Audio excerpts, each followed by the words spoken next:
Pukpok dito, pukpok doon. Ay, nako naman. So, yun na nga mga Mars, another vlog.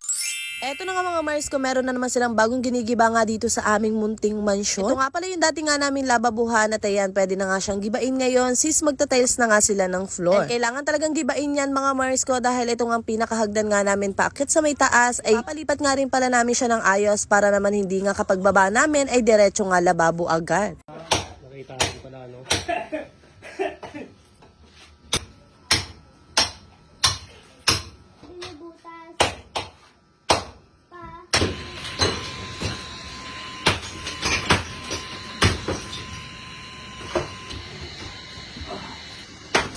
At ayan, after nga na ilang oras mga Mars ko, natapos na nga rin gibain itong aming lababuhan dati. At eto naman yung oras para nga tanggalin na nila itong pinakahagdan namin. Dahil pati nga itong pinagpapatungan ng hagdan namin ay syempre gigibain na nga yan dahil wala naman na yung silbi dyan. Medyo nahirapan nga lang sila sa paggigiba na ito mga Mars ko dahil naman napakabigat, Diyos mio. And sa ngayon, pinag-iisipan pa nga namin kung papalitan na ba namin yung hagdan na yan o ayan pa din para naman tipid. Anong sa inyo mga Mars ko, kailangan ba natin palitan yan para naman? Pero wag na mga Mars ko, okay na pala yan. At naku, bibili na naman tayo ng materialis. Goods na goods pa rin naman yan mga Mars ko. Medyo maalikabok lang talaga dahil hindi nga namin yung nalinisan na. Dahil ayan nga mga Mars ko, ay tuloy-tuloy pa rin naman yung mga gawain nila dito. At dito nga ayan, dahan-dahan na nilang tinatanggal yan. At baka nga daw paghila nila ay sumama nga daw yung aming taas. Ang OA.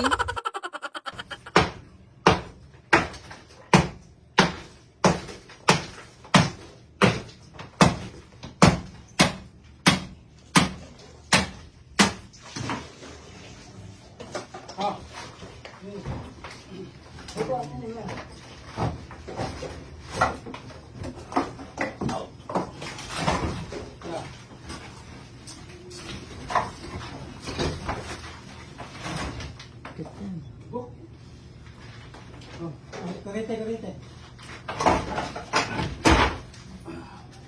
Mabuo ko maayos. Yan.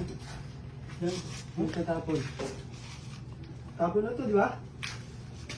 Tapos ba yan? Dito, maganda sana. Straight lang. Kaso dyan, tatamahan. Gano'n ko pa rin ka? Ha, oo. Kayo walay kami dito kila Papa eh. Hindi sa daan na lang. Hindi.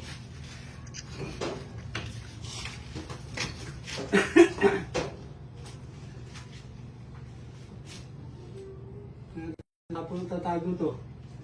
Tingnan mo, dami taga na. Alat mo na to ha. Pwede ka pa din. Ikaw mo. Yan, sumunod ba? Teka.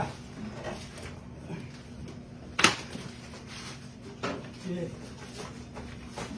Palitan mo na ng ano yan, Bi, yung ilalim.